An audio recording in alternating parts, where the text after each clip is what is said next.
ಅದೇ ರೀತಿಯಾಗಿ ಪರಂಗಿ ಹಣ್ಣು ನಮ್ಮ ಹೆಲ್ತ್ಗೆ ಎಷ್ಟು ಒಳ್ಳೆಯದು ಅಷ್ಟೇ ಕೂಡ ಸೈಡ್ ಎಫೆಕ್ಟ್ಸು ಕೂಡ ಇದರಲ್ಲಿ ಇದೆ.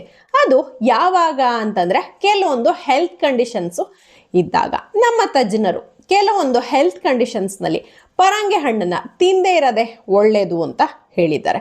ಆ ಹೆಲ್ತ್ ಕಂಡೀಷನ್ಸು ಯಾವ್ದ್ಯಾವುದು, ಯಾವ್ಯಾವ ಹೆಲ್ತ್ ಕಂಡೀಷನ್ಸ್ನಲ್ಲಿ ನಾವು ಪಪಾಯನ ತಿನ್ನಬಾರ್ದು ಅನ್ನೋದನ್ನ ನಾನಿವತ್ತು ನಿಮಗೆ ತಿಳಿಸ್ಕೊಡ್ತೀನಿ. ಪರಂಗಿ ಹಣ್ಣನ್ನ ಹೃದಯದ ಬಡಿತದ ಇರ್ರೆಗ್ಯುಲರ್ ಇರೋ ಮತ್ತೆ ಅದಕ್ಕೆ ಔಷಧ ತಗೊಳ್ತಾ ಇರೋರಿಗೆ ಎಫೆಕ್ಟ್ ಮಾಡೋ ಚಾನ್ಸಸ್ಸು ಇರುತ್ತೆ ಪರಂಗಿ ಹಣ್ಣಲ್ಲಿ. ಮತ್ತೆ ಅದು ಕಂಡೀಷನ್ಸ್ನ ಇನ್ನೂ ವರ್ಸ್ಟ್ ಮಾಡುವಂತಹ ಚಾನ್ಸಸ್ಸು ಇರುತ್ತೆ. ಹಾಗಾಗಿ ಹೃದಯ ಬಡಿತದ ತೊಂದರೆ ಇರೋರು ಪರಂಗಿ ಹಣ್ಣನ್ನ ಸೇವಿಸ್ತಾ ಇರೋದು ಬಹಳ ಒಳ್ಳೆಯದು. ಹೇಗಪ್ಪ ಅಂದ್ರೆ ಪರಂಗಿ ಹಣ್ಣಿನಲ್ಲಿ ಸಯನೋಜೆನಿಕ್ ಕಾಂಪೌಂಡ್ ಇರುತ್ತೆ. ಇದು ಅತ್ಯಲ್ಪ ಪ್ರಮಾಣದಲ್ಲಿ ಹೈಡ್ರೋಜನ್ ಸಯನೈಡ್ನ ಪರಂಗಿ ಹಣ್ಣು ಮೆಟಬಲೈಸ್ ಆದಾಗ ದೇಹದಲ್ಲಿ ರಿಲೀಸ್ ಆಗುತ್ತೆ. ಇದು ಹಾರ್ಮ್ಲೆಸ್. ಹಾಗಾಗಿ ಹೃದಯದ ಬಡಿತದ ತೊಂದರೆ ಇರೋರು ಮತ್ತೆ ಹೃದಯದ ಬಡಿತ ಇರ್ರೆಗ್ಯುಲರ್ ಇರೋರು ಅದಕ್ಕೆ ಔಷಧ ತಗೊಳ್ತಾ ಇರೋರು ಪರಂಗಿ ಹಣ್ಣನ್ನ ತಿಂದೇ ಇರೋದು ಬಹಳ ಒಳ್ಳೆಯದು. ನೆಕ್ಸ್ಟ್ ಸಸ್ಯಕ್ಷೀರ.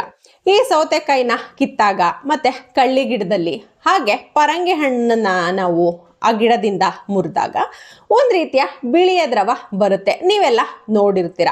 ಈ ಸಸ್ಯಕ್ಷೀರಕ್ಕೆ ಯಾರಿಗಾದ್ರೂ ಅಲರ್ಜಿ ಇದ್ದವರು ಕೂಡ ಪರಂಗಿ ಹಣ್ಣನ್ನ ಸೇವಿಸಬಾರ್ದು. ಸೇವಿಸಿದ್ರೆ ಏನಾಗುತ್ತೆ ಅಂದ್ರೆ ಕಡಿತ ಬರೋದು ಆಗುತ್ತೆ. ಏನಾದ್ರೂ ರಿಯಾಕ್ಷನ್ ಜಾಸ್ತಿ ಆದ್ರೆ ಉಸಿರಾಟಕ್ಕೆ ತೊಂದರೆ ಆಗಿ ಸಡನ್ ಆಗಿ ಕಾರ್ಡಿಯಾಕ್ ಅರೆಸ್ಟ್ ಕೂಡ ಆಗ್ಬೋದು.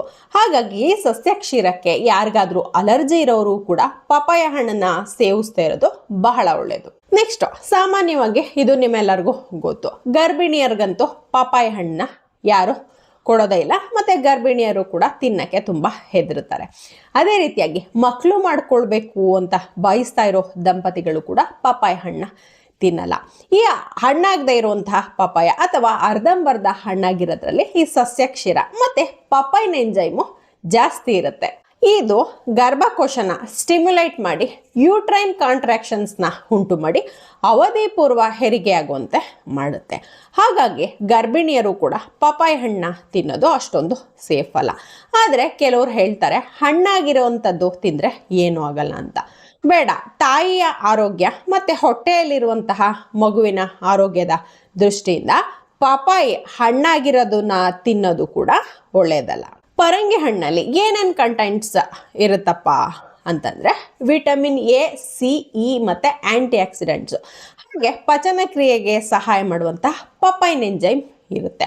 ಹಾಗೆ ಪರಂಗಿ ಹಣ್ಣಲ್ಲಿ ವಿಟಮಿನ್ ಇ ಇರೋದ್ರಿಂದ ಇದು ಎಕ್ಸ್ಟರ್ನಲ್ ಆಗಿ ಮತ್ತು ಇಂಟರ್ನಲ್ ಆಗಿ ನಮ್ಮ ತ್ವಚೆಯ ಕಾಂತಿಯನ್ನು ಕೂಡ ಇದು ಹೆಚ್ಚಿಸುತ್ತೆ.